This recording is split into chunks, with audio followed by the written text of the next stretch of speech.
One day జగద్గురు కాదు, వందే జగద్గురు. అంటే మామూలుగా సిలబస్లో ఉన్న పాఠాలు చెప్పేవాడిని మామూలు గురువు అంటారు. సిలబస్లో ఉండే పాఠాలతో పాటు జీవిత పాఠాలు కూడా చెప్పేవాడిని సద్గురు అంటారు.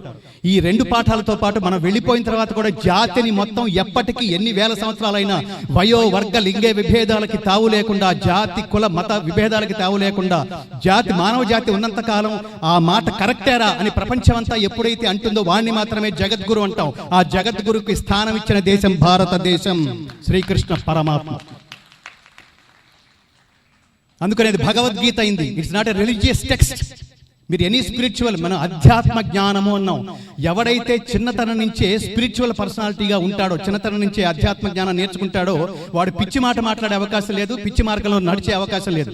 ఇవాళ దురదృష్టం ఏంటంటే తల్లిదండ్రులు పిల్లలతో టైం స్పెండ్ చేయలేని స్థితిలో ఉన్నారు. కాబట్టి పిల్లలు ఆ మార్గాన్ని వెతుక్కునే ప్రయత్నంలో అదృష్టం బాగుంటే మంచివాడు తగులుతాడు స్నేహితుడు, లేకపోతే దురదృష్టం, అంతే. That's all.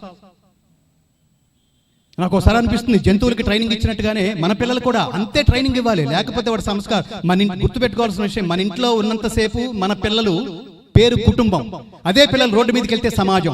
మన ఇష్టం వచ్చినట్టు మన పిల్లలు పెంచుకుంటారంటే కుదరదు మిత్రులారా. వాడు సరిగ్గా జాగ్రత్తగా పెంచకపోతే వాడు బయటికి వెళ్తే వాడు ఒక్కొక్కడు ఎన్ని వందల మందిని వేల మందిని నాశనం చేస్తాడో చూడండి. ఒకరిని కరెక్ట్గా పెంచితే వాడు లోకంలోకి వెళ్ళిన తర్వాత వాడు కూడా కొన్ని వేల మందిని ప్రభావితం చేసి గొప్పవాడు చేస్తాడు. అట్లా నేను సినిమా నేపథ్య గాయకుడిగా ఉండి సినిమా జర్నలిస్ట్గా ఉన్న కాలంలో నేను 100 సినిమాలు పాడాను, తెలుగు కన్నడ. నేను చాలా సీరియల్స్కి మ్యూజిక్ డైరెక్ట్ చేశాను. ఇందాకే మాట్లాడుకుంటున్నాం. ఇక్కడ జాతిని తన మాటలతో, తన వాంగ్మయంతో, తన భాషతో ప్రభావితం చేయగలిగిన ఒక మహా తపస్వి ఉన్నాడు, వడ్డేపల్లి కృష్ణ గారు. నాకు ఆయన గురుతుల్యుడు. మా ఇద్దరికి గురువు గారు డాక్టర్ సి నారాయణ రెడ్డి గారు. అమ్మంటే ఎవరో తెలుసా, ఆ జన్మంటే ఏమో తెలుసా, నేల మీద ఉదయించిన దేవతరా అమ్మ, కన్నీళ్లు చనుబాలు కలబోస్తే ఆ జన్మ, అమ్మంటే ఎవరో తెలుసా. అలాంటి మహానుభావుడు. అలాంటి దాదాపుగా అంటే పురుషుడు స్త్రీ ఇద్దరు వేరు వేరే, సమాజం అంతా ఒకటే, అందరూ ఒకటే అని మాట్లాడడానికి వీలేదు. పరమాత్ముడు సృష్టి ఒకటి, కానీ పరమాత్ముడు సృష్టిలో ఏది సమానం కాదు, దేనికదే యునిక్. మగవాళ్ళ మగవాళ్లే, ఆడవాళ్ళు ఆడవాళ్లే. పురుషుని బీజం అంటారు, స్త్రీని క్షేత్రం అంటారు. బీజం పాడైతే బీజానికి మాత్రమే నష్టం, క్షేత్రం పాడైతే యావత్ సమాజానికి నష్టం. అందుకని పురుషుల కంటే స్త్రీలు ఇంకా జాగ్రత్తగా ఉండాలి. మా ఇష్టం వచ్చినట్టు తిరుగుతానంటే కుదరదు, మా ఇష్టం వచ్చినట్టు తాగుతానంటే కుదరదు, మా ఇష్టం వచ్చిన డ్రెస్సులు వేసుకుంటానంటే కుదరదు. కారణం ఏంటంటే పురుషుడు మానసిక దుర్బలుడు, శారీరక బలుడు. స్త్రీది శారీరక దుర్బలత్వం, మానసిక బలుడు, మానసికంగా బలం స్త్రీది. కాబట్టి ఇట్లాంటి కాంబినేషన్లో జాగ్రత్తగా సైకలాజికల్గా మనం జాగ్రత్తగా ప్రవర్తిస్తేనే సమాజం మనని అనుసరిస్తుంది. యద్యదాచరితి శ్రేష్ఠ తత్తదేవేతరో జనః సయత్ ప్రమాణం కురుతే లోకస్తదనువర్తతే. కాబట్టి సమాజంలో ఉన్న సెక్టార్స్ అన్ని దాదాపుగా ఇవాళ నాయకుడు మనం కర్ణాటక చూసాం, వందల కోట్లు పెట్టి కొనేస్తాడు ఎక్కడ ఎవడో. ఈ డబ్బు పెట్టి కొనడం ఏంటో, మానసిక దుర్బలత్వం ఏమిటో, ఏది శాశ్వతమో ఏది అశాశ్వతమో తెలుసుకోవడమే జీవితం మిత్రులారా. దానికోసం చాలా త్యాగం కావాలి. దానికోసం నా సినిమా జీవితాన్ని నేను ఇంతసేపు ఎందుకు ఆవేశంగా మాట్లాడుతున్నానంటే, నేను నెలకి 10 లక్షలు సంపాదించే ప్లేబ్యాక్ సింగింగ్ జీవితం నుంచి, జీవితం అంటే ఎంటర్టైన్మెంట్ కాదు, తాత్కాలికంగా మిమ్మల్ని ఆనందపరచడం కోసం నేను ఏ పాట అయినా పాడేయచ్చు. దేవుడు నాకు గొంతిచ్చినప్పుడు సారిత్తారెత్తారా అనేసేయచ్చు, కెవ్వు కేక అనేయచ్చు, ఏదైనా పాడేయచ్చు నేను. కానీ మంచి మాట చెప్పడానికే నేను చిన్నప్పుడు తల్లిదండ్రులకు ప్రామిస్ చేశాను.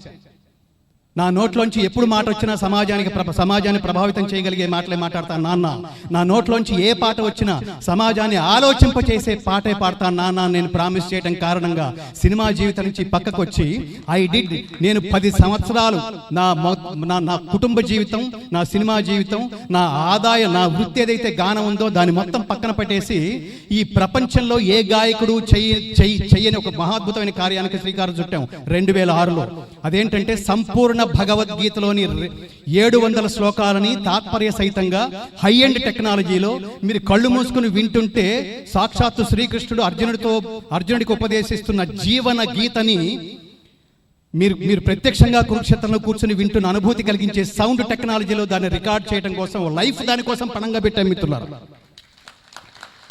దాని 10 సంవత్సరాల అనంతరం దాన్ని పూర్తి చేసి మేము విడుదల చేయించింది, మేము మొట్టమొదటిగా వినిపించింది ఎవరికో తెలుసా? Doctor APJ Abdul Kalam. మా టార్గెట్ అది. అంటే ప్రపంచానికి జ్ఞానం పంచిపెట్టిన ఈ దేశం ఇంత స్వార్థంగా ఉంటుంది ఏమిటంటే చిన్నప్పటి నుంచి ఇలాంటివి నేర్పించకపోవడమే. మీరు డాక్టర్ కావాలంటే కొన్ని వేల పుస్తకాలు చదవాలి, ఇంజనీర్ కావాలంటే కొన్ని వేల పుస్తకాలు చదవాలి, మీరు ఏ సబ్జెక్ట్ కావాలంటే కొన్ని వేల పుస్తకాలు చదవాలి. కానీ మీరు గొప్ప వ్యక్తి, మీరు వెళ్ళిపోయిన తర్వాత కూడా మిగిలిపోయేంత గొప్ప మనిషిగా మీరు మిగలాలంటే ఒక్క పుస్తకం చదివితే చాలు, దాని పేరే భగవద్గీత. అది మత గ్రంథం కాదు. భగవద్గీత అంటే మతం కాదు, జ్ఞానం. భగవద్గీత అంటే ఉత్తమ జీవన విధాన మార్గం, ఉన్నత వ్యక్తిత్వ వికాస బోధనం. గీత నేర్చుకుంటే రాత మార్చుకున్నట్టే. భగవద్గీత మొత్తం మీద ఎక్కడ ఒక వ్యక్తి పేరు ఉండదు, కృష్ణ ఉవాచ అని ఉండదు, భగవాన్ ఉవాచ అని ఉంటుంది. దాని పేరు ఏమైనా పెట్టుకోండి, మీరు క్రీస్తుని పెట్టుకోండి, మహమ్మద్ ప్రవక్తని పెట్టుకోండి. అలాంటి దేశం ప్రపంచంలో ఎవరైనా కౌగిలించుకునేది, ప్రపంచంలో ఎవరి కౌగిల్లోకైనా నిస్వార్థంగా వెళ్ళిపోగలిగేది ఒక్క భారతీయుడు మాత్రమే మిత్రులారా.